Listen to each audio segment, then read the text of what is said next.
একটা রাজ্য যেখানে সংস্কৃতি জন্ম দেয় বিপ্লবকে আর রাজনীতি জন্ম দেয় অনিশ্চয়তাকে।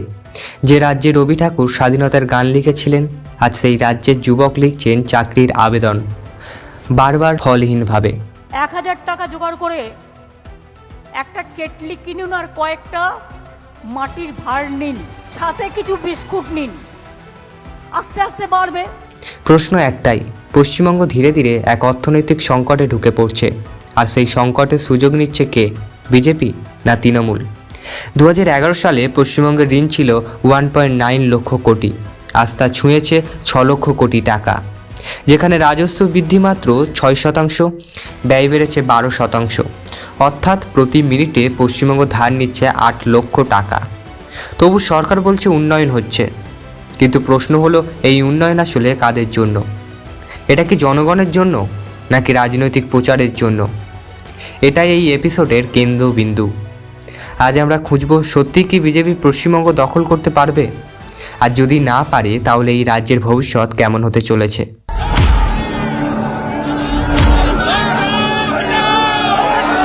এখানে মঞ্চ ধরে টানাটানি করছেন, মাইকের তার কাটছেন, অনুমতি দেখাচ্ছেন। তৃণমূলের চোরগুলো যখন মিছিল মিটিং করে, কার কাছ থেকে অনুমতি নেয় দেখান, কার কাছ থেকে অনুমতি নেয়। ধর্ণা চলবে, ক্ষমতা থাকলে ভাঙবেন, আবার করব। বাংলার দুর্নীতি আছে, এটা সবাই জানে। শিক্ষা দুর্নীতি, চাকরির ঘুষ, সিন্ডিকেট রাজনীতি সবই প্রকাশ্যে এসেছে। তবু মমতা বন্দ্যোপাধ্যায় বারবার জিতছেন কেন? উত্তর একটাই, ওয়েলফেয়ার পলিটিক্স। লক্ষ্মীর ভাণ্ডার, কন্যাশ্রী, রূপশ্রী, স্বাস্থ্যসাথী এই প্রকল্পগুলির মাধ্যমে সরাসরি সুবিধা পাচ্ছে প্রায় 2.1 কোটি মহিলা ভোটার। তৃণমূল বুঝে গেছে যে ঘরে ভোটার, সেই ঘরে পৌঁছে দিতে হবে দিদির আশীর্বাদ।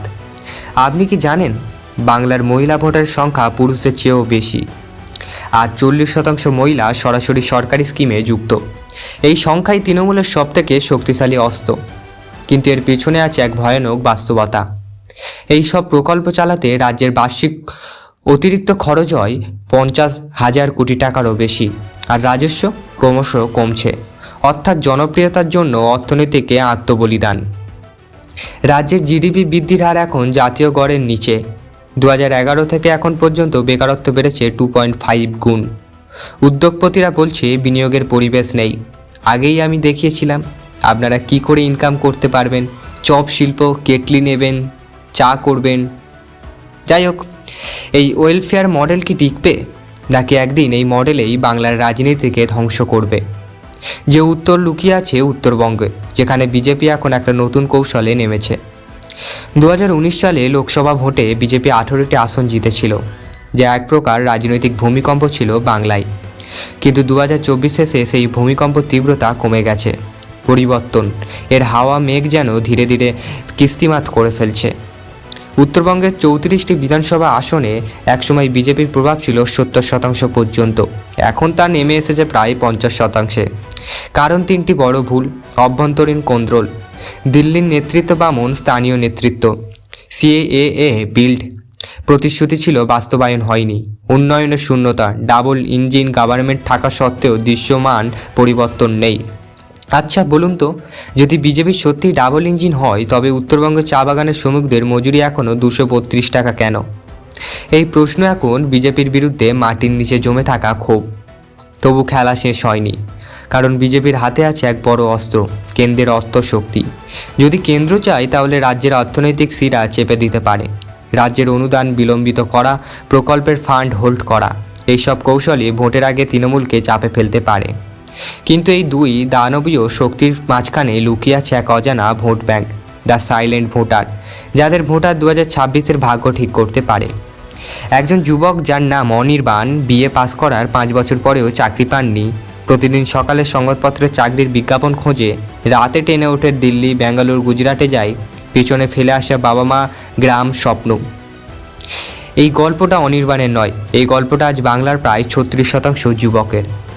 জাতীয় বেকারত্বের হার যেখানে 18%, বাংলায় সেটা দ্বিগুণেরই বেশি। প্রতি বছর প্রায় 25 লক্ষ মানুষ রাজ্য ছেড়ে কাজের জন্য ভিন্ন রাজ্য ছেড়ে যাচ্ছে। এই রাজ্যে বিহারের থেকেও বেশি। বাম আমলে শিল্প চলে গিয়েছিল, তৃণমূল আমলে শিল্প আসছেই না। 2011 থেকে 2024 পর্যন্ত বড় শিল্পর প্রকল্পের সংখ্যা কমেছে 65%। বিনিয়োগকারীরা বলছে সিন্ডিকেটের ভয়ে কোনো কোম্পানি সাহস করছে না। তাহলে প্রশ্ন, যদি সত্যি উন্নয়ন হচ্ছে তাহলে কেন হাওড়া স্টেশনে প্রতিদিন সকালবেলা হাজার হাজার ভিন রাজ্য যাওয়ার ট্রেনে উঠছে? আর কেন এত ফুড ব্লগার বেড়ে যাচ্ছে? ঝরে ঝরে পড়ছে থেকে শুরু করে রাজুদার পকেট পরোটা থেকে শুরু করে আমাদের কাজুদার ম্যানেজার। পশ্চিমবঙ্গে বেকারত্বের হার এতটাই বৃদ্ধি পেয়েছে যে সকাল হলেই উজ্জ্বলদার বিরিয়ানির দোকান থেকে শুরু করে মাতারা ডেকাসল্যান্ডের অরুণদা, ডিজে অরুণ, নানান রকমের খবর আপনারা সোশ্যাল মিডিয়ায় প্রতিদিন দেখেন। এই নীরবীয় ভোটাররা আর আগের মতন দলভিত্তিক নয়, তারা এখন ইস্যুভিত্তিক। তাদের ভোটাধিকার ঠিক করবে কোন পথে যাবে বাংলা। কিন্তু এই ভোটাররাও বিভ্রান্ত। তৃণমূল মানে দুর্নীতি, বিজেপি মানে বিভাজন। তাহলে বাংলার ভবিষ্যৎ কোন দিকে? এই নির্বাচন একটাও দল সম্পূর্ণ নির্ভুল নয়।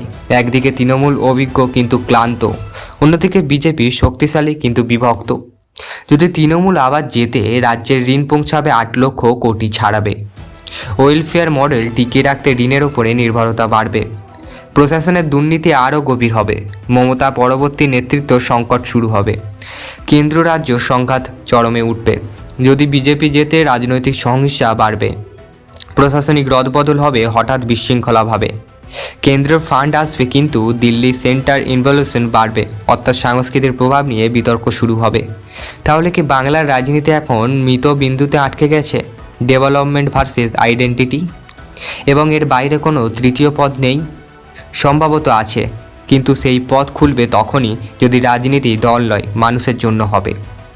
বাংলা সবসময় ভাবুক বুদ্ধিজীবী প্রতিবাদী, কিন্তু এখন সময় বাস্তববাদী হওয়ার। যদি রাজনীতি কেবল স্লোগান, র্যালি আর প্রতিশোধে আটকে থাকে, তাহলে ভবিষ্যৎ হবে সার্ভাইভাল প্রসেসে নয়। ওয়েস্ট বেঙ্গল ফর বিগিনার্স এই শেষ অধ্যায়ে আমরা দেখছি বাংলা এখনও লড়ছে, কিন্তু সেই লড়াই আর দলবদলের জন্য নয়, দিক বদলের জন্য। আজ বাংলার যুবক পরিবর্তন চাই, কিন্তু সেই পরিবর্তন যেন কেবল ভোট বক্সে না থামে, বাস্তব জীবনে আসে, চাকরিতে, শিক্ষা আর আশায়। আপনার মতে 2026-এ কার ভবিষ্যৎ উজ্জ্বল? মমতা, তৃণমূল না বিজেপির পরিবর্তন? কমেন্টে লিখুন আপনার বিশ্লেষণ, কারণ বাংলার ভবিষ্যৎ এখন আপনার হাতে। আর এমন গভীর রাজনৈতিক রিপোর্ট ও বাস্তবভিত্তিক অ্যানালাইসিস পেতে আমাদের চ্যানেলটিকে সাবস্ক্রাইব করুন এবং বেল আইকন টিপুন, কারণ সত্যটা বোঝার সময় এখনই। ভবিষ্যতে এই সুযোগ আর পাবেন না।